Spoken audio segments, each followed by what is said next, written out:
দর্শক, ইস্পাহানি মির্জা পড়ছিয়া মুক্তবাগ অনুষ্ঠানে আপনাদের সবাইকে স্বাগত জানাচ্ছি। আপনাদের সাথে আছি আমি মনজুর আল মতিন। বেশ কয়েকটি ঘটনা নিয়ে আলোচনা চলছে গত কদিন ধরে। সাবেক ডাকসু ভিপি নূরের আহত হওয়া থেকে শুরু করে চট্টগ্রাম বিশ্ববিদ্যালয়ের ঘটনা আজকে সারাদিনই আলোচনায় ছিল।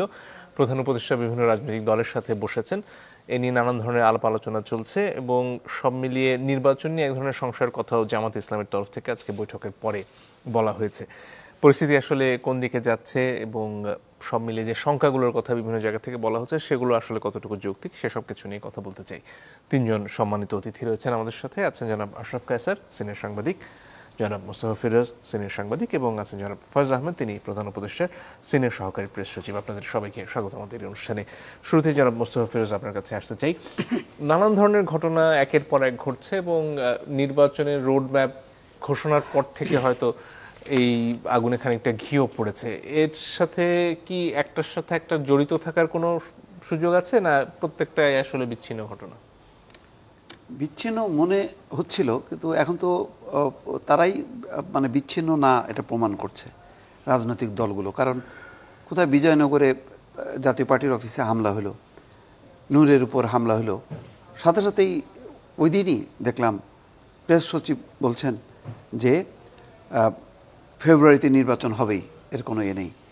তারপর সালাউদ্দিন আহমেদ বলছেন যে আল্লাহ ছাড়া কেউ নির্বাচন পিছাইতে পারবে না। মানে ওই নির্বাচন আর এই কাকরাইল বিজয়নগরের ঘটনা আমি বুঝলাম না, সম্পৃক্ত তারাই করে দিছে। করাতে এটা মনে হচ্ছে যে তাহলে এটা বোধহয় নির্বাচন যেটা মানে রোডম্যাপ ঘোষণা হয়েছে সামনে নির্বাচন, ওইটা যাতে না হয় অন্যদিকে ডাইভার্ট করার জন্য হঠাৎ করে জাতীয় পার্টি তো কবরের মধ্যে ঢুকে গেছিলো। আমি যতটুকু মনে করি যে এখন যখন জাতীয় পার্টির নেতাদের চেহারা দেখি, জিএম কাদের পাশে এক শামীম হায়দার পাটোয়ারি ছাড়া আর কারো চিনি না। আগে যেমন একটা ডাক সাইডে ছিল আনিস ইসলাম মাহমুদ, রুল আমিন হাওলাদার, তারপরে এই চুন্নু একটা ছিল। এখন ওইটাও একটা জাতীয় পার্টি, এটাও জাতীয় পার্টি, কতগুলো যে জাতীয় পার্টি আছে হঠাৎ করে এখানে কোথা থেকে কবর থেকে উঠায় নিয়ে আসলো বা এটা কেন ইস্যু হলো, এটাও আমার কাছে রহস্য লাগছে। তো এইটার কারণেই মূলত হলো যে যেমন এই সংঘাতটা যদি হয়তো গণপরিষদের সাথে গণ অধিকার পরিষদের সাথে যদি বিএনপির একটা সংঘাত হইতো বা আওয়ামী লীগের হইতো, তাহলে বোঝা যেত যে না এটা ব্যাপার। মানে জাতীয় পার্টির সাথে কেন? জাতীয় পার্টির কি এখন মারামারি করার ক্ষমতা আছে বা ওই টাইপের দল নাকি? এটা তো সবসময় নির্বাচন হবে, নির্বাচনের সাথে যুক্ত হবে, এটা তো মারপিট করার দলও না। যাই হোক, তারপরে পতিত সরকার, এখন পতিত তো জাতীয় পার্টি বুঝলাম, তো পতিত ওইটা শেষ হয়ে গেল, তাহলে তো আবার পতিত আসবে ইনু, আবার আসবে ওয়ার্কার্স পার্টি, এই করতে তো 14টা ধাপ পার হইতে হবে নাকি এক ধাপে করে ফেলবে? মানে আমি ইস্যুটা বুঝলাম না।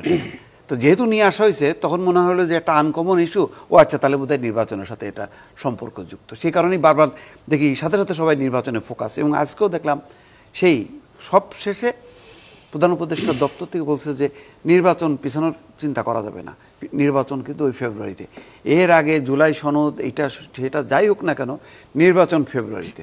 এইটা ভালো লাগছে যে কিন্তু বোঝা যাচ্ছে যে আজকের বৈঠকটা ডাকা এবং সেই জাতীয় পার্টি নূরকে নিয়ে যে ঘটনা, এটা একটা সম্পৃক্ততা আছে, এটা কোনো বিচ্ছিন্ন আহত হওয়ার ঘটনায় পুলিশ এবং সেনাবাহিনীর সদস্যদের যে ভূমিকা, সেটাকে আপনি কিভাবে দেখেন?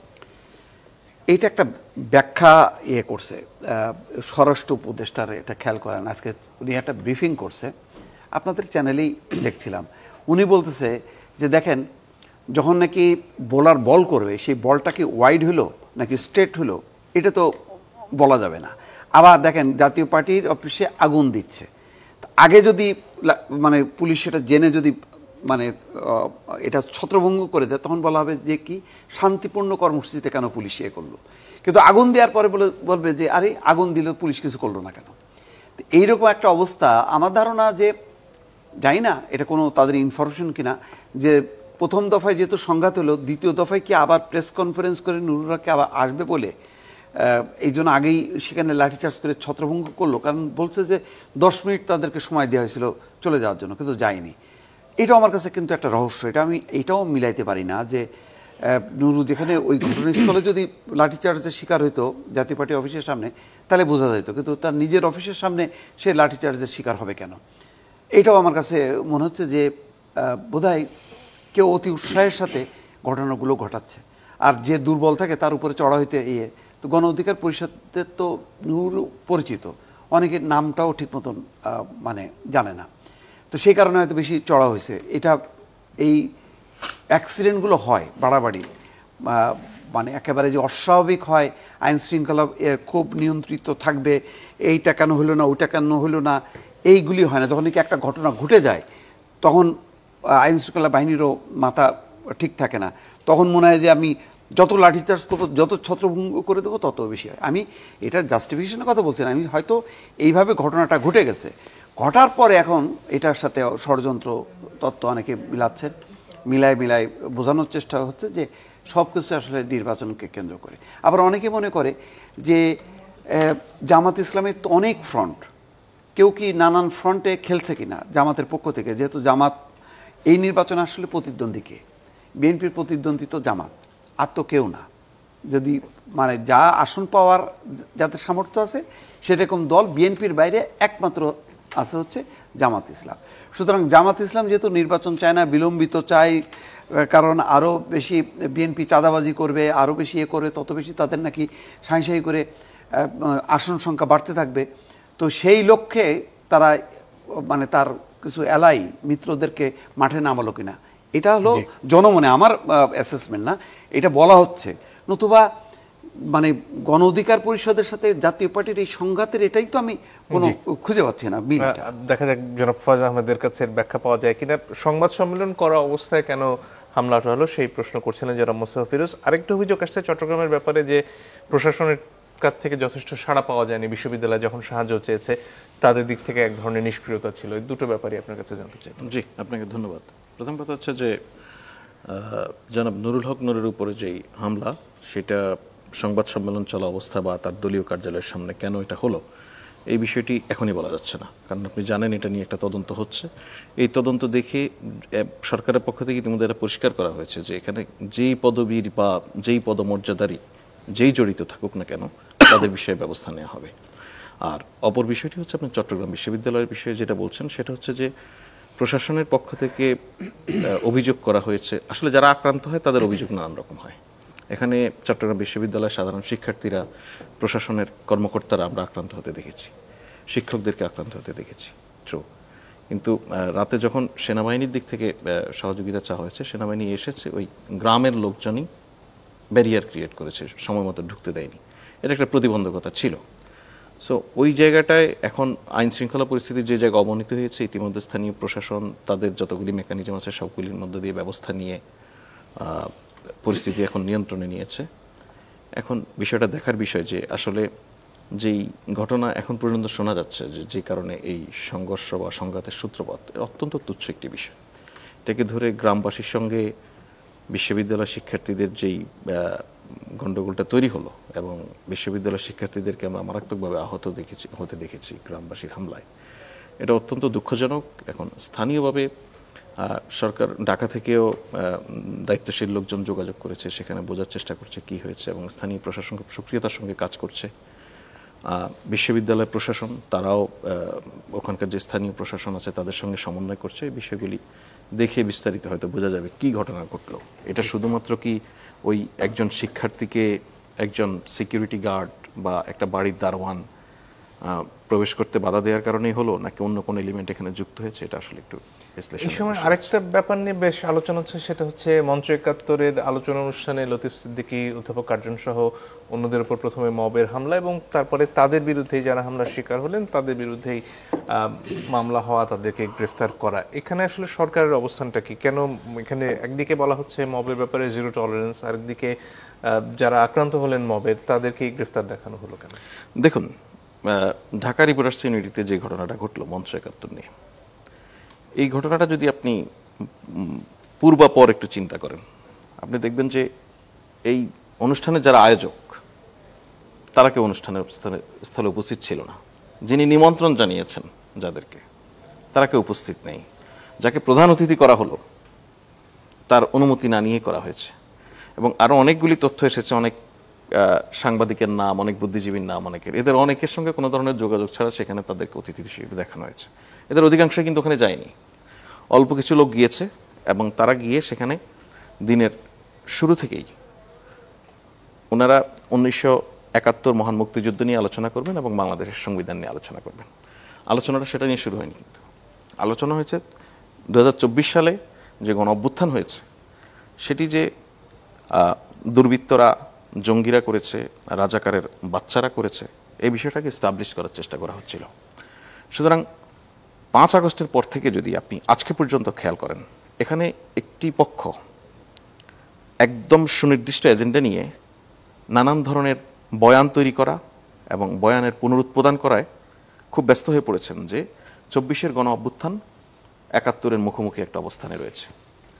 24-এর গণ অভ্যুত্থানের সঙ্গে যারা সক্রিয়ভাবে সম্পৃক্ত ছিলেন, এই 24-এর গণ অভ্যুত্থান যারা সংগঠিত হয়েছে, এদের প্রতিটি পক্ষ, প্রতিটি ব্যক্তি বারবারই বলছেন যে কেন 24-কে 71-এর মুখোমুখি করার চেষ্টা হয়, এটা আমাদের বোধগম্য নয়।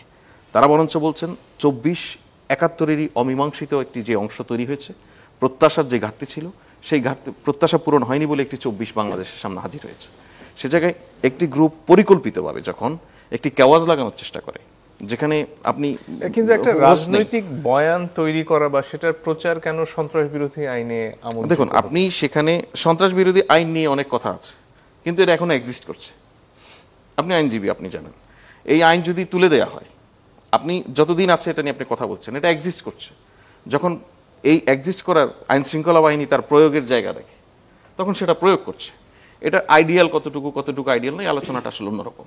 কিন্তু আমরা এটা পরিষ্কারভাবে দেখছি সেখানে একটি সংঘাত তৈরির, এখানে একটি মুখোমুখি অবস্থান যেটা তৈরি করতে চায়, সেটা উৎপাদনের জন্য, পুনরুৎপাদনের জন্য নানানভাবে চেষ্টা হচ্ছে।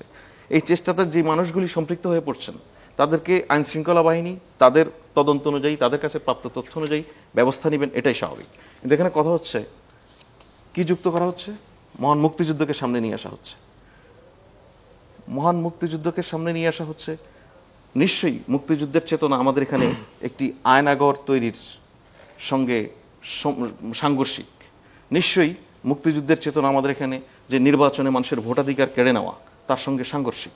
নিশ্চয়ই এখানে বছরের পর বছর ধরে অপোজিশনকে কোনো প্রকার মত প্রকাশের স্বাধীনতা না দেয়া, গণমাধ্যমকে নিয়ন্ত্রণ করার সঙ্গে সাংঘর্ষিক। এই আলাপগুলি কোথায় ছিল? যেই মানুষগুলি, আমাদের পূর্বসূরীরা যারা মহান মুক্তিযুদ্ধের মধ্যে দিয়ে এই বাংলাদেশের জন্ম দিয়েছেন, যেই লক্ষ্য, যে স্বপ্ন নিয়ে জন্ম দিয়েছেন, তাদের স্বপ্ন থেকে যখন আওয়ামী লীগ এই দেশকে বিচ্যুত করে 1000 মাইল দূরে পাঠিয়ে দিচ্ছিল, ওনারা কেন আওয়াজ তুলেননি? এখন যদি একজন মানুষ পরিষ্কারভাবে অপরাধে জড়িয়ে পড়েন, তার পরিচয়টাকে অপরাধের সঙ্গে দেখাবেন নাকি মুক্তিযুদ্ধের সঙ্গে দেখাবেন? এটা আর কিচ্ছু নয়, এটা একটা ষড়যন্ত্র। মুক্তিযুদ্ধকে এই প্রজন্মের সঙ্গে মুখোমুখি অবস্থান তৈরি করে একটা সুবিধা আদায়ের চেষ্টা। ধন্যবাদ জনাব আশরাফ খান সাহেব। আমরা 3টা বিষয় নিয়ে আলোচনা করলাম এখন পর্যন্ত। এই ব্যাপারগুলোকে অনেকে একসাথে জুড়ে দেখতে চাচ্ছেন, পরস্পর সম্পর্ক রয়েছে। আজকে উপদেষ্টা আসিফ মাহমুদ সজীব ভুঁইয়াও কিছু আশঙ্কার কথা বলেছেন গণমাধ্যমকে। সব মিলিয়ে আপনি কি কোনো যোগাযোগ দেখেন, এবং নির্বাচনের আগে পরিস্থিতি ঘোলাটে করে তোলার কথা যে বারবার বলা হয়, তার আভাস দেখেন কিনা? আমি পরিষ্কার তার আভাস দেখি। কেননা আপনি জানেন যে আমরা একটা খুব ভালনারেবল টাইম পাস করছি। একটা অন্তর্বর্তী সরকার রয়েছে, 3টি বড় রাজনৈতিক দলের মধ্যে ঐক্য আমরা দেখতে পাচ্ছি না। সংস্কারের ব্যাপারে আমরা এখনও তাদেরকে একমত হয়ে জুলাই সনদ ঘোষণা করতে দেখতে পাচ্ছি না। এই সময়টাতে আপনি খেয়াল করে দেখবেন অনেক পক্ষ বাজারে চলে এসেছে, এবং তারা কখনো একে অন্যের সাথে কানেক্টেড, কখনো তারা আবার নিজেদের থলিতে কিছু ফসল তোলার চেষ্টা করছেন। আরেকটা পক্ষ খুব সক্রিয় হয়ে গেছেন, আপনি আজকে ধানমন্ডিতে ছাত্রলীগকে মিছিল করতে দেখেছেন, সেটি হচ্ছে আওয়ামী লীগের পক্ষ। আওয়ামী লীগ তার সবগুলো ফ্রন্টে এখন জুলাইকে চ্যালেঞ্জ করছে, জুলাইয়ের চরিত্র হনন করছে এবং নিজেদের শক্তিমত্তা দেখানোর জন্য হুঙ্কার দিচ্ছে। ফ্রন্ট বলতে এই অর্থে যে তারা আজকে স্টুডেন্টরা নেমেছে, তাদের সবচাইতে সাঁড়াশি ফ্রন্ট হচ্ছে কালচারাল এবং বুদ্ধিজীবী ফ্রন্ট। এবং আপনি জানেন যে এরকম ফ্রন্ট পৃথিবীতে বিরল, যারা নাকি যে কোনো সময়ে যে কোনো হ্যাট পরে ফেলতে পারেন। আর মূলত তারা পরেন মুক্তিযুদ্ধের হ্যাট। তাহলে আপনাকে সুবিধা হবে যে কোনো ধরনের অন্যায় আপনি ওই হ্যাটটা পরে করবেন। ধরেন নাসিরউদ্দিন ইউসুফ বাচ্চু, উনি শহীদ মিনার ইজারা নিয়েছিলেন এবং 16 বছরে শহীদ মিনারে কেউ ঢুকতে পারতো না, আহকামুল্লাহ, বাচ্চু, কুদ্দুস বলে কিছু লোকের জন্য। পরীক্ষা দিতে হতো আপনার জাফরুল্লাহ ভাই গণস্বাস্থ্যের, উনি মুক্তিযোদ্ধা কিনা। আল মাহমুদ কবি উনি শহীদ মিনারে যেতে পারেন কিনা, মোহাম্মদ জাহাঙ্গীর উনি কি শহীদ মিনারে যাওয়ার যোগ্য কিনা, এটা সার্টিফাই করতেন নাসিরউদ্দিন ইউসুফ বাচ্চু। তখন তাদের কি মনে হয় নাই মুক্তিযুদ্ধ আমাদের কি শিখিয়েছে? মনে হয় নাই। তার মানে তারা মৌসুমী মুক্তিযোদ্ধা। যখন ক্যাপটা পড়তে হয়, হ্যাটটা পড়তে হয়, যখন আওয়ামী লীগ বিপদে থাকে তখন তাদেরকে নামানো হয়। আওয়ামী লীগের A team, B team, C team, D team, এইভাবে তারা দায়িত্ব ভাগ করে নিয়েছেন কে কখন নামবেন। আর তাদের গায়ে হাত তোলা, তাদের দিকে কঠোর হয়ে তাকালেই মুক্তিযুদ্ধের দিকে কঠোর হয়ে তাকানো, এটা একটা ছেলে ভোলানো ছড়ার মতো। মানে এক সময় কেউ মুক্তিযুদ্ধ করতেই পারেন। আবার মজা রাখবেন, কিন্তু তাদের কথাগুলো তারা তাদের মতো বলতে থাকলে কি তাদের কথা প্রতিষ্ঠিত হয়, নাকি সেটা আসলে দিনের শেষে গুরুত্ব হারায় যদি সেটাকে যৌক্তিকভাবে মোকাবেলা না? করা যায়? আমি কিন্তু তাদেরকে আক্রমণ করা, তাদেরকে সন্ত্রাস বিরোধী আইনে ধরে জেলখানায় পুরে ফেলা এগুলোর পক্ষে না। এতে করে ওই সমস্ত শক্তি আরও বেশি ইস্যু পায় সামনের কাতারে চলে আসার। কিন্তু আমি এই সত্যটি বলে যেতে চাই যে তাদের এই বয়ান হচ্ছে দলীয়, তাদের এই বয়ান জুলাই বিরোধী, তাদের এই বয়ান আমাদের তরুণদের অহংকারের জায়গাটিকে প্রশ্নবিদ্ধ করার জন্য। এখন আপনি যে লোকগুলোকে ওই দিন দেখেছেন রিপোর্টার্স ইউনিটিতে, আরও কিছু লোক আমি জানি না, হয়তো তারা ধরাও পড়েনি, পালিয়ে গেছেন, মেজবা কামালের মতো লোক। আপনার এই অনুষ্ঠানে আমরা জুলাইয়ের 18 তারিখে বসেছিলাম আবু সাইদ মারা যাওয়ার পরে, আপনি জানেন উনি কী বলেছেন। কাজে এইসব লোক যখন আবার রিগ্রুপড হয়, তাহলে এজেন্ডাটা আমরা পরিষ্কার বুঝতে পারি। তারা মুক্তিযুদ্ধের কথা বলবে। তারা ধরেন একজন সাংবাদিককে আমি পোস্ট দিতে দেখেছি যে এটা যদি মুক্তিযুদ্ধ না হয়ে 47 হতো তাহলে নাকি কেউ কোনো কিছু বলতো না। মানে এইভাবে আমরা একটা বিভাজনের জায়গায় চলে যাচ্ছি। 24 হচ্ছে 71-এর প্রতিদ্বন্দ্বী, এটি বানানো, এটি একটি নতুন বয়ান, এবং এই বয়ানে একটা দলীয় মানে পার্সপেক্টিভকে হাইলাইট করা হয়। আর আপনার প্রশ্নের উত্তরে বলি, আমাদের খুব ভালনারেবল, স্পর্শকাতর সময় যাচ্ছে। আপনি জানেন আজকে সারাদিন ঢাকা শহরে কি পরিমাণ গুজব উৎপাদন হয়েছে, ইউটিউবাররা কি পরিমাণ গুজবে বাতাস দিয়েছে, এবং আজকে যখন আপনার এখানে কথা বলছি কোন সরকার দেশে, এটি নিয়ে আমিও সন্দিহান হয়ে পড়েছিলাম। এখন জানতে পেরেছি যেহেতু এখানে ফয়েজ আছে, হয়তো তাদের সরকার আছে।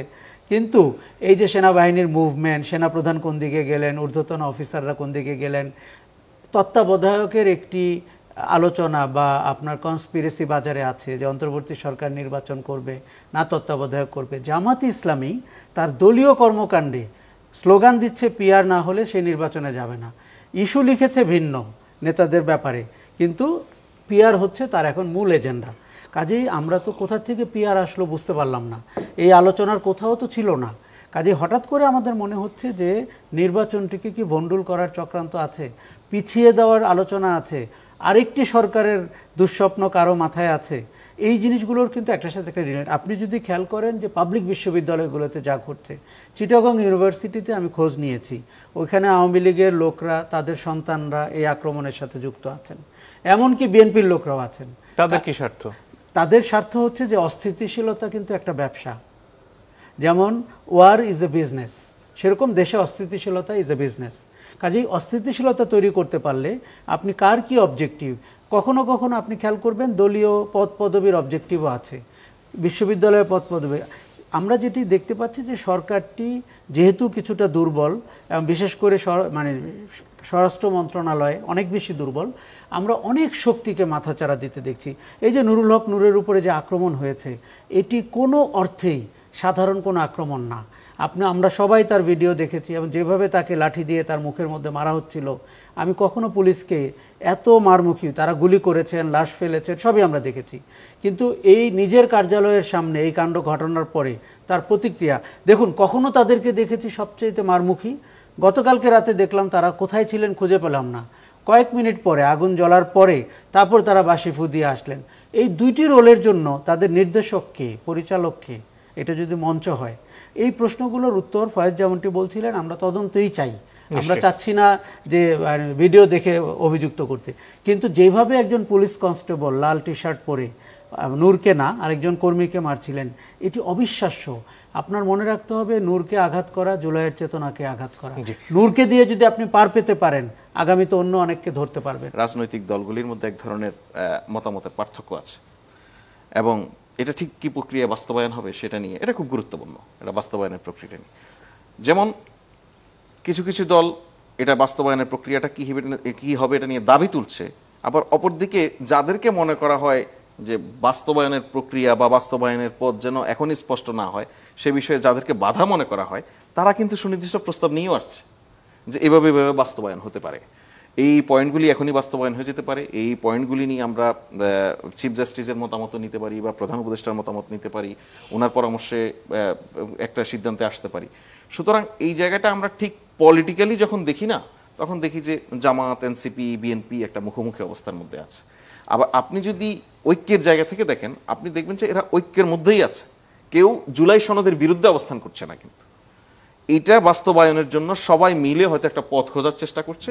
সেই জায়গায় মাননীয় প্রধান উপদেষ্টা আজকে আপনি জানেন যে বিএনপি, জামায়াত ইসলামী এবং এনসিপির সঙ্গে মিটিং করেছে। ওখানে উনি সবাইকেই একটা আহ্বান জানিয়েছেন যে যার যার জায়গা থেকে যতটুকু ছাড় দেওয়া সম্ভব বা নিজেদের মধ্যে আলাপ আলোচনা যদি করা সম্ভব হয় যে ঠিক কোন জায়গাটা ছাড় না দিয়ে হলেও আমরা আলাপ আলোচনার ক্ষেত্রে একমত হতে পারি, এগুলি ঠিকঠাক করে যত দ্রুত সম্ভব এটা বাস্তবায়নের একটা পদ্ধতি নিয়ে নিজেরা আলোচনা করা এবং যে জায়গাগুলি দ্বিমত আছে সেই দ্বিমতগুলি দূর করে এটাকে একটা ফান্নির জায়গায় নিয়ে আসা। সুতরাং ওই জায়গাটাকে আমি দ্বিমত বা ঐক্যমত্যের অভাব, রাজনৈতিক দলগুলির মধ্যে দূরত্ব, এই বিবেচনায় আমি আসলে দেখতে চাই না। আমি মনে করি আমরা জুলাই সনদ বাস্তবায়নের বা জুলাই সনদ ঘোষণার খুব কাছাকাছি অবস্থান করছি। এটা হয়তো আগামী কয়েক সপ্তাহের মধ্যেই এটা আমরা বিশ্বাস করি যে আমাদের পলিটিক্যাল পার্টিগুলি কোনো না কোনো ফর্মে নিজেদের মধ্যে একমত হতে পারবেন যে এটা কিভাবে বাস্তবায়ন হবে বা এটা কোন কোন প্রস্তাবগুলিতে দ্বিমতটাকে আরো কমিয়ে নিয়ে আসা যায়। জি, নির্বাচনের আগে আইন শৃঙ্খলা পরিস্থিতি একটা বড় ভাববার বিষয় এবং সে নিয়ে সাম্প্রতিক সময় অনেকগুলো উদ্বেগের কারণও বোধহয় ঘটেছে। মবের অনেকগুলো ঘটনা আপনারা নিশ্চয়ই অবগত আছেন এবং সেই ঘটনাগুলো বেড়ে চলেছে বলেই অভিযোগ। নির্বাচনের আগে আসলে আইন শৃঙ্খলা পরিস্থিতির যথেষ্ট উন্নতি করার জন্য সরকারের চেষ্টাগুলো কি কি?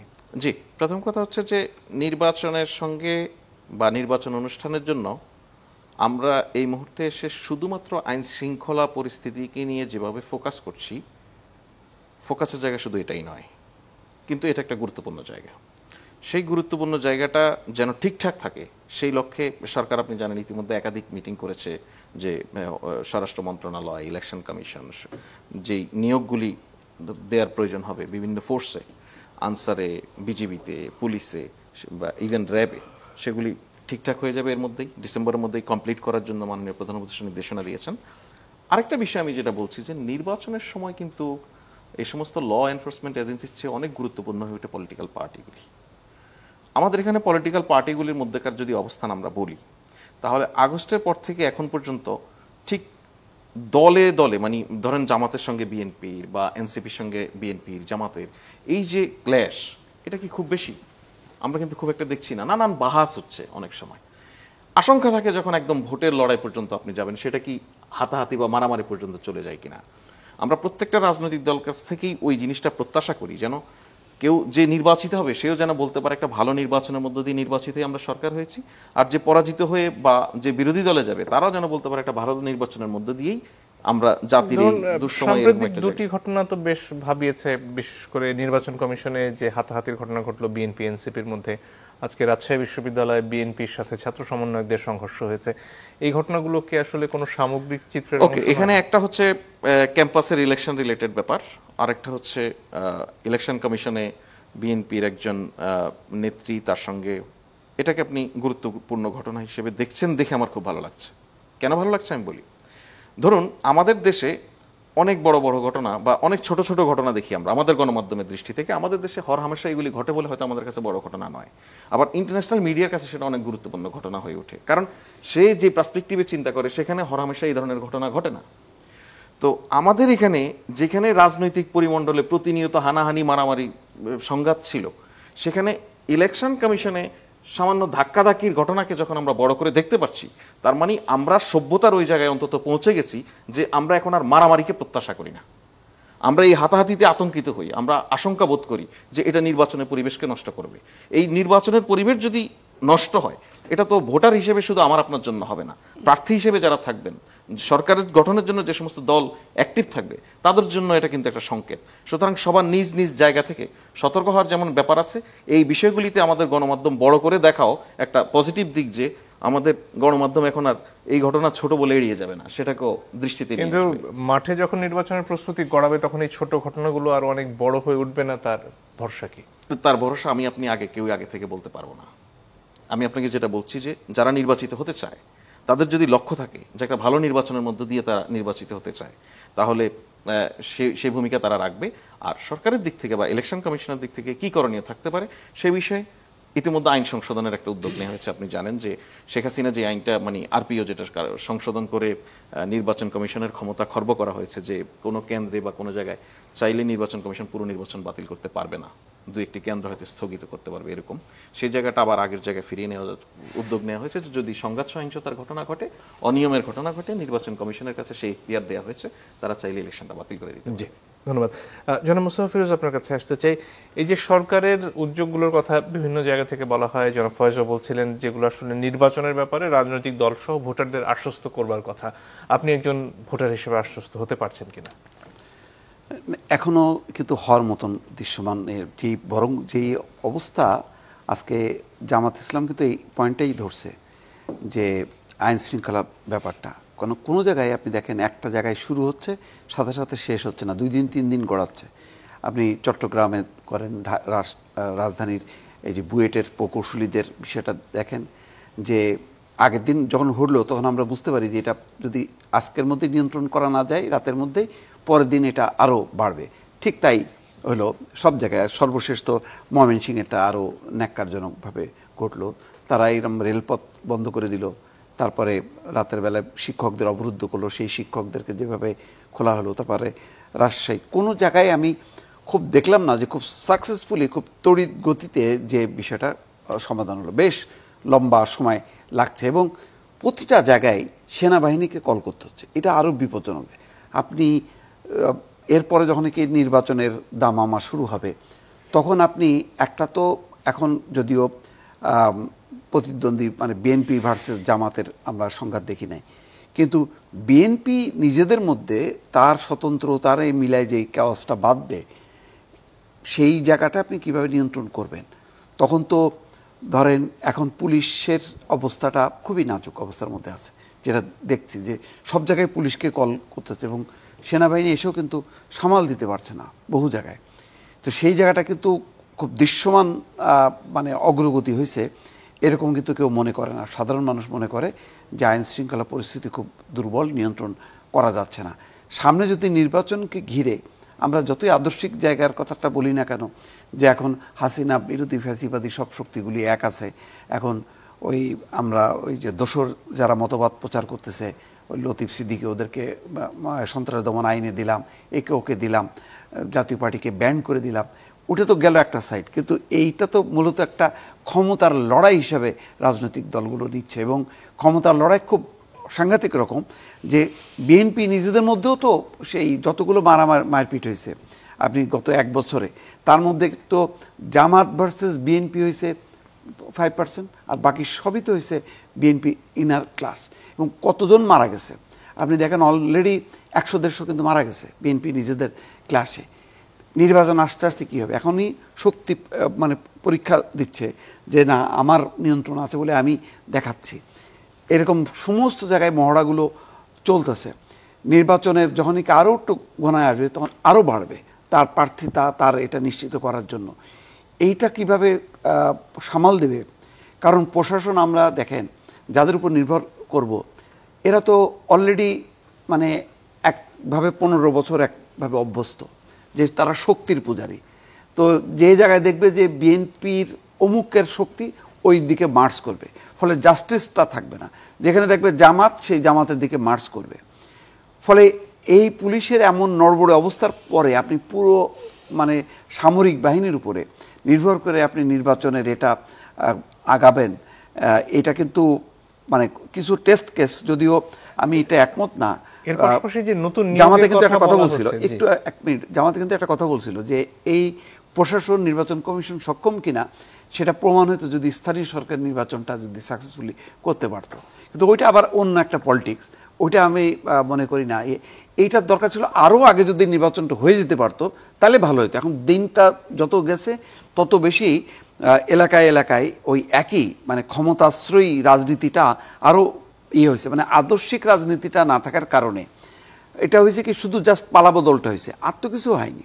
মোরালি বলেন সমস্ত কিছুই আছে। আমরা এখানে বসে নৈতিকতার কথা বলি, জুলাই সনদ অমুক তমুক ফ্যাসিবাদ বিরোধী, কিসের আপনি তৃণমূলে যান না, ওখানে শুধু দখল, ওখানে চাঁদাবাজি, ওখানে দখলবাজি, আমিত্ব, এইগুলি নিয়েই তো চলতেছে। ওখানে তো কোনো সরকার আদর্শ থেকে দেখি না। যে নতুন সদস্য নেওয়ার কথা বলা হচ্ছে পুলিশ সহ অন্যান্য বাহিনীতে, কোনো সেটা লাভ কি নেই। কার্যকর হবে? হবে না, কারণ নেতৃত্ব পর্যায়ে আপনার সব হচ্ছে এইগুলি হলো নৈতিকভাবে দুর্বল, ফলে এরা কোনো স্ট্রং কোনো পজিশন নেবে তা না। এবং দেখেন তারপর আবার কিছু কিছু পদক্ষেপ নেওয়ার সাথে সাথে আমি বলতেছি ওই মেরুন শার্ট এটা কি করলো, ওই কালো শার্ট এটা কি করলো, ওইটা কি করলো, এটা কি করলো, আপনার অ্যাকশনের সময় আমি এটাকে বারবার বলি যে নুরুল হক নূরের উপরে যেটা হয়েছে এটা খুবই ন্যাক্কারজনক। কিন্তু আপনি দেখেন না কার মুখ চেপে ধরলো, এই কোশ্চেনটা হয়েছে, কারো চোখ টিপে ধরবে, কারো নাক টিপে ধরবে, আপনি এইগুলি ক্লোজ করে করে দেখায় আপনি বলবেন যে একে সাসপেন্ড করো, মাসুদ আলমকে করো, ডিসিডিবিকে এসে ক্ষমা চাইতে হবে, এবং সেই প্রভিশনটা তো হয়েছে। ডিএমপি কমিশনে এসে ক্ষমা চাইছে, এখন বলছে যে ওয়াকারকে এসে ক্ষমা চাইতে হবে, এরপরে বলবে ডক্টর ইউনূসকে এসে মধ্যরাতে এসে ক্ষমা চাইতে হবে। এটা একটা মানে এই অবস্থাটা ধরেন যেটা বলছে ঠিক, এটা তো আপনি শুধু প্রশাসন পুলিশের উপর নির্ভর করতেছেন, আপনি তো কোনো রাজনৈতিক দলকে দায় দিচ্ছেন না।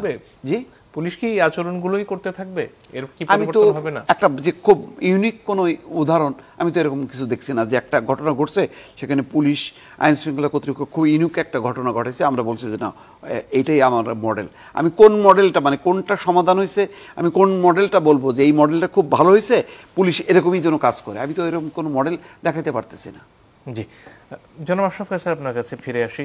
এই যে নানান ধরনের আশঙ্কার মধ্যেও তো আর মাস ছয়েকের মধ্যে নির্বাচনের দিকে সরকার এগোচ্ছে বলছে, তাহলে রাজনৈতিক দলগুলোর উপরে আসলে কতটুকু নির্ভর করে, যেটা জনাব ফয়েজ বলছেন যে তারা যদি চায় তাহলে একটা সুষ্ঠু নির্বাচন করা সম্ভব? দেখুন, আমি বলবো নির্বাচনের মূল দায়িত্ব রাজনৈতিক দলগুলোর।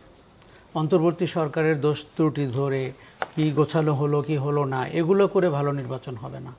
এখানে যারা ক্ষমতার কেন্দ্রে যাওয়ার জন্য নির্বাচনে অংশ নেবেন তাদের ভেতর একটা ঐক্যমত্য আপনার তৈরি হতে হবে, যে আপনি কি একটা সহিংস নির্বাচন চান নাকি একটা উৎসবমুখর নির্বাচন চান। দেখুন, প্রশাসনিক ব্যবস্থা আপনি অনেক করতে পারবেন, আপনি জনপ্রশাসনকে কিছুটা হইলেও ঠিক করতে পারবেন, পুলিশের নতুন সদস্য নিতে পারবেন, সিনিয়র পুলিশদেরকে বলতে পারবেন ভালো হয়ে যাও, এরকম। কিন্তু তাতে করে রাজনৈতিক দলগুলোর যে আপনি ধরেন প্রতিটা আসনে 3-4জন করে প্রার্থী তৈরি হবে, বিশেষ করে বিএনপির মতো দলে, এই টেনশন আপনি কি করে ধারণ করবেন? আপনি কি বিএনপির রাজনীতি করার কৌশল জানেন? কাজেই বিএনপিতে আমি নিশ্চিত আপনাকে বলে দিচ্ছি কমপক্ষে 3জন, এমনকি 7জনও প্রার্থী হতে পারে। এবং আপনি দেখেন এইবার কিন্তু মনে হচ্ছে কলাগাছ দাঁড়ালেই পাশ করে যাবে সেই সময়, কারণ হাসিনা পালিয়ে গেছে, আওয়ামী লীগ পালিয়ে গেছে, আওয়ামী লীগের দোসরদেরকেও নিষিদ্ধ করার চেষ্টা করা হচ্ছে। কাজেই এখন তো কলাগাছ দাঁড়িয়ে যাওয়া, পাশ করে যাওয়ার নির্বাচন। আমি বাস্তবিক অর্থেই বলছি, তাতে দ্যাট ডাজন্ট মিন নির্বাচন গুণগত মানে খারাপ, কিন্তু এই নির্বাচন কম প্রতিদ্বন্দ্বিতাপূর্ণ। কিন্তু সেটি যদি আপনি পুরানোর জন্য মানে অসম্ভব প্রতিদ্বন্দ্বিতা তৈরি করেন, আমি প্রতিদ্বন্দ্বিতা দেখছি বিএনপির ভেতরে। বিএনপির বাইরে জামাত ইসলামী ইতিমধ্যে 300 আসনে প্রার্থী দিয়ে দিয়েছেন। এনসিপির এখন পর্যন্ত যে অবস্থা, খুঁজে পেতে দেখতে হবে কোথায় কোন ক্যান্ডিডেট দাঁড়ানোর মতো আছেন। তাদের বয়ান, বড় বড় রাজনৈতিক চর্চা, বিভিন্ন ধরনের পরিভাষা, এগুলো ঢাকা শহরে মিডিয়ার মাধ্যমে মানুষ উদ্বেলিত হচ্ছে, ভালোই মনে হচ্ছে। কিন্তু নির্বাচনের রাজনীতি তো ভিন্ন। সেখানে এখন বিএনপির নেতৃত্ব যদি ঠিক না করে যে তারা তাদের কর্মীদের, নেতাদের, প্রার্থীদের নিয়ন্ত্রণ করবেন, এই নিয়ন্ত্রণ করার ক্ষমতা এখন পর্যন্ত বিভিন্ন ক্ষেত্রে কারণ দর্শানোর নোটিশের বাইরে বিএনপি কি দেখাতে পারছে যে তারা তাদের নেতাকর্মীদের নিয়ন্ত্রণ করতে পারে? একদম দেখাতে পারেনি। দেখুন, কারণ দর্শানোর নোটিশ আমি সংখ্যা শুনেছি, বিএনপি বলেছে, কিছুদিন পরে ভুলে গেছি, কিছুদিন পরে ওই লোক কি আদৌ ফিরে এসছে কিনা আবার দলে আমরা জানি না।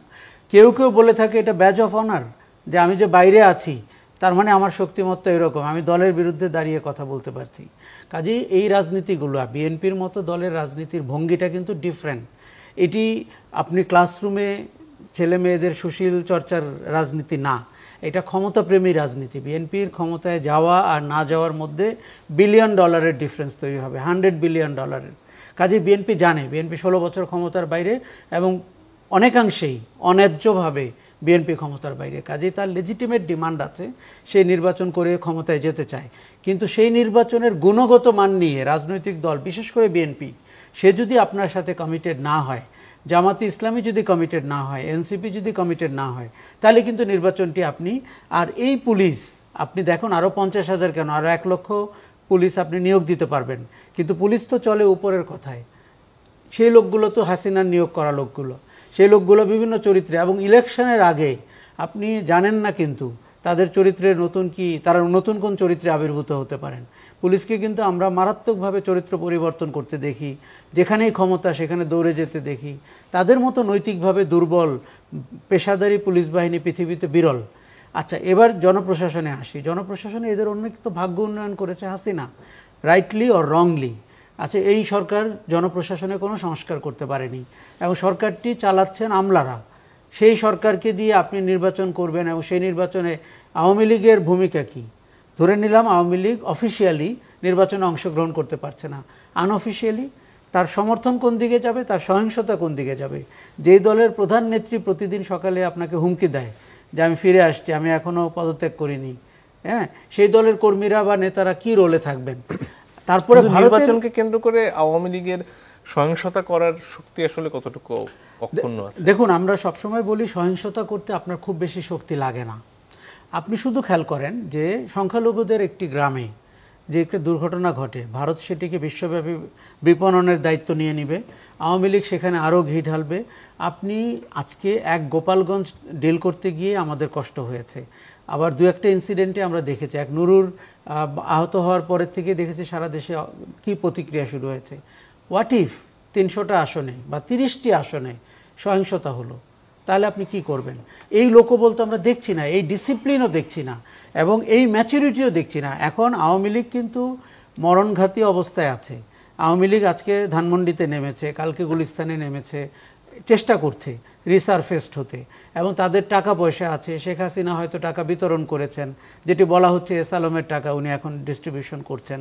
কথায় কথায় তো দেখি টেলিফোনে টাকার কথা বলেন, একে দাও ওকে দাও, তার মানে সে ওনার অঢেল টাকা আছে। আর যেই রকম জেহাদি জোশে উনি দলকে নির্দেশ দিচ্ছেন, সবার বাড়িঘর চিনিয়ে দিচ্ছেন, এগুলো তো আপনার মানে বিচ্ছিন্ন ঘটনা ঘটাতে তেমন কিন্তু দলবল লাগে না। মানে আওয়ামী লীগের ডিএনএর মধ্যে কিন্তু এই জিনিস আছে। আওয়ামী লীগ যখন অপোজিশনে থাকে আমরা পরিষ্কার টের পাই। এইবার আওয়ামী লীগ 15 বছর দেশ শাসন করেছে, রাইটলি অর রংলি। কাজে আওয়ামী লীগের বিরোধী দলে থাকার যে সহিংসতার ডিএনএ, তার সাথে সরকারে থাকার যে কুমতলব আরও অন্যান্য যোগসাজশ, সেটি তারা যোগ করেছে। এখন তারা ভারতে থাকুক কিংবা বাংলাদেশের সীমান্ত অঞ্চলে থাকুক, নির্বাচনটি অত্যন্ত ভালনারেবল, এবং আওয়ামী লীগ চাইবে এই নির্বাচনকে প্রশ্নবিদ্ধ করতে। এটি খেয়াল করতে হবে। তার সাথে আপনি যদি এখন জাতীয় পার্টিকে রাজনৈতিক কার্যক্রম নিষিদ্ধ করেন, ধরো আমি কিন্তু একমত, জাতীয় পার্টি কিন্তু উল্লেখযোগ্য কোনো দলই না, এটি স্বাভাবিক নিয়মতান্ত্রিক প্রক্রিয়ায় মারা যাচ্ছিল। মানে আমরা তো জাতীয় পার্টি জিএম কাদেরের পাশে আসলে আর কাউকে দেখছি না, আর বাকিরা মানে অনাচারের প্রতিকৃতি, মানে বাংলাদেশের রাজনীতিতে অনাচারের প্রতিকৃতি এই দলের লোকগুলো। কাজেই জনগণের কাছে তাদের তেমন কোনো অ্যাক্সেস নাই, কিন্তু তারা 15 বছর ক্ষমতা কেন্দ্রের হাত ধরে তারা ওই যে বলছিল আমরা বিরোধী দল না সরকারি দল, পৃথিবীর ইতিহাসে আপনি শুনেছেন কোনো দল? কাজেই আমরা যদি ইস্যু না বাড়াই, বরঞ্চ আমাদের উচিত হবে ইস্যু কমিয়ে নির্বাচনের দিকে ফোকাসড হওয়া। আমি অবশ্যই মনে করি জামাতে ইসলামী, বিএনপি এবং এনসিপির একটি নৈতিক রাজনৈতিক ঐক্যমত্যে নিজেদের ভেতরে, এটি কিন্তু ঐক্যমত্য কমিশনের ঐক্যের কথা আমি বলছি না, নিজেদের একটা আন্ডারস্ট্যান্ডিং হতে হবে। আমি টের পাচ্ছি জামাতে ইসলামী এবং এনসিপি এই অ্যাসুরেন্সের জন্য বিএনপির দিকে তাকিয়ে বিএনপিকে আগ বাড়িয়ে অ্যাসুরেন্সটি দিতে হবে যে গত 11 মাসে 12 মাসে যে রোলেই ছিল না, নির্বাচনের পর দিনের বাংলাদেশ তো ভিন্ন, ওই অ্যাসুরেন্সটি তাদের দরকার। নিশ্চয়ই। জনফাজ আহমেদ যদি আর কিছু যোগ করার থাকে। না, একটা বিষয় কি, আমরা তো রাজনৈতিক দলগুলিকে এখন যদি আপনি ধরুন বিএনপি, জামাত, এনসিপি সহ অন্যান্য পলিটিক্যাল পার্টিগুলিও বেশ গুরুত্বপূর্ণ ভূমিকা পালন করছে নানান পরিসরে। এই দলগুলো এখন পর্যন্ত ওই যেটা বলছেন যে নানান কারণে হয় নেগোসিয়েশন বলেন, নেগোসিয়েশন হতে পারে, বা তার দাবি আদায়ের অন্য জায়গা হতে পারে, এখনো সেন্ট্রালি কিন্তু তারা মানে দৃষ্টি দিয়ে রেখেছে। নির্বাচনের জন্য যখন এই সবগুলি প্রার্থী দেয়া হবে, নমিনেশন দেওয়া হবে, সবাই কিন্তু মাঠে চলে যাবে, সুতরাং আমাদের যেই প্রধানতম আশঙ্কা এই নির্বাচনে যে এক্সটার্নাল যেই গ্রুপটা আমাদের এখানে কেওয়াস তৈরি করতে পারে, সেটা হয়তো এই রাজনৈতিক দলগুলি তখন পর্যাপ্ত শক্তি সঞ্চয় করবে এটা মোকাবেলার জন্য। কিন্তু ভাই যেটা বলছেন এটা খুবই ট্রু, এবং দীপু ভাই যেটা বলছিলেন যে বিএনপির মধ্যেকার যেই অনেক ক্যান্ডিডেট, খুব স্বাভাবিক, বড় দল, তাদের ক্যান্ডিডেটের অভাব নেই হবে। এখানে দেখুন, আপনি লোকাল গভর্নমেন্টের বডিগুলি যদি দেখেন, জেলা পরিষদ, উপজেলা পরিষদ সহ নানান পরিসরে নানান টায়ারের হচ্ছে যে এখনো প্রতিনিধি নেই। সুতরাং বিএনপির নেতৃত্ব দেখুন, উপজেলা পরিষদে যিনি নির্বাচন করেন তিনিও কিন্তু এমপি নমিনেশন চান, বা জেলা পরিষদে নির্বাচন করেন। অতএব এই একটা জায়গা পলিটিক্যালি বিএনপির হাতে আছে যে যারা দলের শৃঙ্খলা ভাঙা বা বিশৃঙ্খলার সঙ্গে জড়িয়ে পড়া এই ঘটনাগুলি ঘটবে, তারা পরবর্তীতে নানান নমিনেশনের জন্য ডিসকোয়ালিফাই হয়ে যেতে পারে। সেই জায়গায় বিএনপি কেউ ঠিক করে দিতে পারবে না বিএনপি তার এই দলের শৃঙ্খলা কিভাবে ঠিক করবে, কিন্তু বিএনপি আমার মনে হয় পলিটিক্যালি অতটুকু ম্যাচিউর যতটুকুর মধ্য দিয়ে একটা সুষ্ঠু সুন্দর নির্বাচনের মধ্য দিয়ে যারাই ক্ষমতায় আসুক তারা যেন আসতে পারে। আর জামাতের যে আজকের অবস্থান যে এইভাবে চললে আসলে নির্বাচন কিভাবে হবে এটাকে আমি খুবই পলিটিক্যাল কমেন্ট হিসেবে দেখছি। আমি মনে করি যে জামাত যেভাবে বলছে যে এভাবে চললে ইয়ে হবে না, নির্বাচন কিভাবে হবে সম্ভব না। ধরুন বলতে গিয়ে বললো যে এখনো বিভিন্ন জায়গায় দোকানপাট দখল, এগুলি অনেক একদম 8 মাস আগের কথা। সো এখন আর দেশে ওই পরিস্থিতি নাই যে প্রতিদিন গিয়ে দখল করছে, এখন দখল করার যাতা তো শেষ। তো সেই যে বিবেচনায় যদি আপনি বলেন যে এখন এক্সাম্পল দিয়ে বা অজুহাত দিয়ে অনেক কিছু করা যাবে, সেটা আমার মনে হয় এই মাঠের রাজনৈতিক বয়ান এগুলি থাকে বা থাকবে। জি, ধন্যবাদ জনাব মোশাররফ ফিরোজ।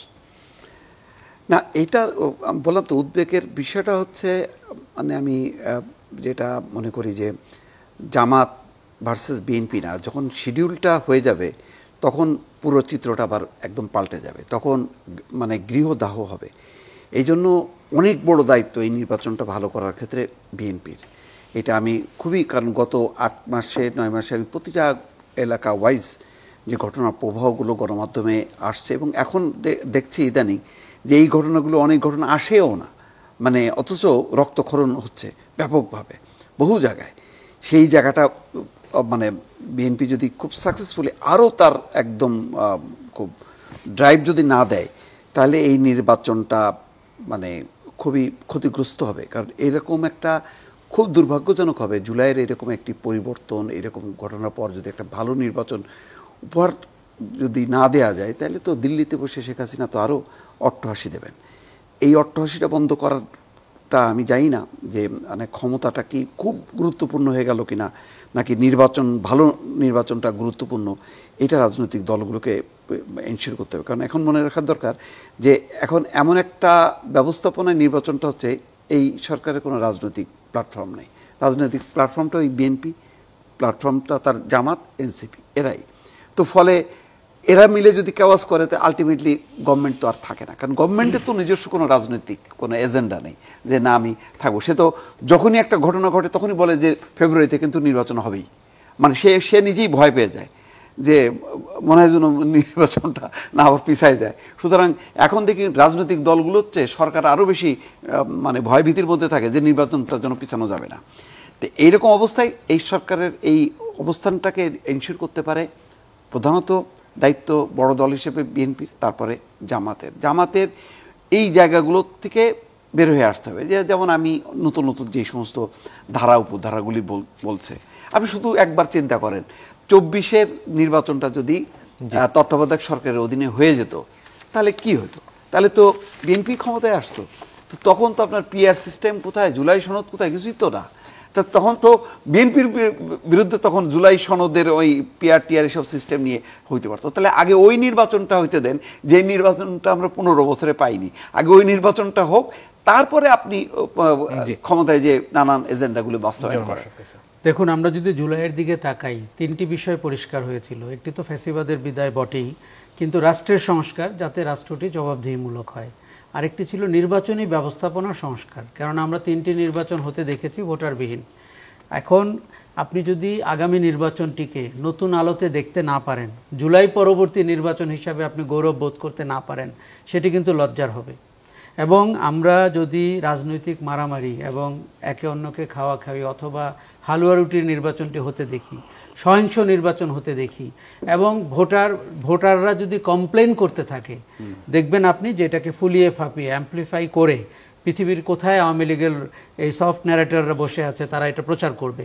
কাজেই আমাদের প্রত্যেকের দায়িত্ব, আমরা ক্ষমতায় কে যাব না এটি বিবেচনা না করে জুলাইয়ের প্রতি শ্রদ্ধা রেখে মানুষ যে সুষ্ঠু নির্বাচনের স্বপ্ন দেখছে, আপনি জনগণের পক্ষের রাজনৈতিক দল হলে আপনি একভাবে ব্যবহার করবেন, আপনি ক্ষমতার পক্ষের রাজনৈতিক দল হলে আপনি একভাবে ব্যবহার করবেন।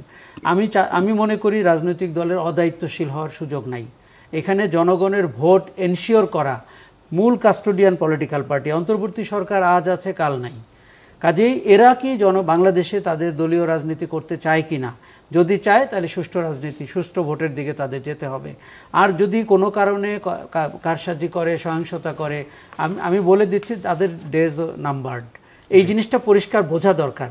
এটি হয়তো একটি মৌকা পেয়েছেন তারা, ইতিহাসে কখনো একটি প্রধানতম দলকে দেশ ছাড়া করার ঘটনা আমাদের দেশে ঘটেনি। এই মৌকাকে যেন তারা ইতিবাচকভাবে গণতন্ত্রের স্বার্থে ব্যবহার করতে পারেন, এই ভিশন বা এই দায়িত্বশীলতা আমি দলগুলোর কাছ থেকে আশা করি। অনেক ধন্যবাদ আপনাদের তিনজনকেই। দর্শক আপনাদেরকে ধন্যবাদ যারা আমাদের সাথে ছিলেন। বিদায় নিচ্ছি।